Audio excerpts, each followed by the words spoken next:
المضاربة ومحاربة شتت الأسعار التي ما فتئت جذوتها تخمد إلا وترجع للاستعال من جديد. العجب كل العجب، لماذا هذا التدحرج إلى أتون العنف؟ ليعلم الذين يعتقدون أن العنف مطية من مطايا حل المشاكل وتربيع الحكومة إنهم مخطئون. وهذا نزيدك دقيقة مثال بلا في شكلك مش تفسر انت بتقول لي ايه؟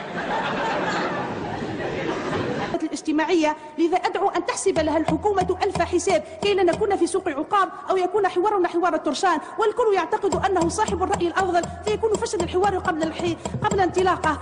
حي هل نبني بلدنا لبنة مش نعيط للسمير عايزة مني ايه؟ أنا مخصمك يا أخي، عايزة ايه؟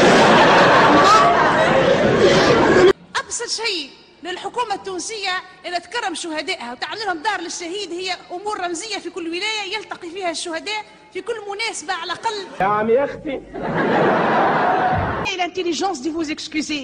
Et je suis certaine que le peuple tunisien, le grand peuple tunisien, acceptera vos excuses.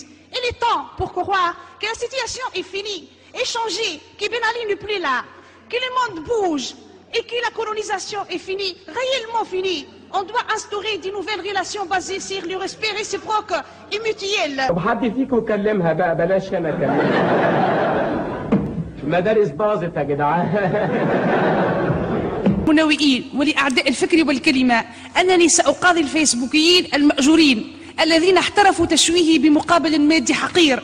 لن تنجحوا في إقصائي وعزلي ولا في المس من ثقتي في نفسي. منكم بأنني سأطالب بفتح تحقيقات في أصحاب الصفحات التي هي موثقة عندي بالصورة وبالكلمات، وسأطالب بمحاكمتهم محاكمة علنية حتى يا لهوي يا خرابي يا ندمتي يا فضحتي يا لهوتي يا لهوتي يا خرابي يا فضحتي.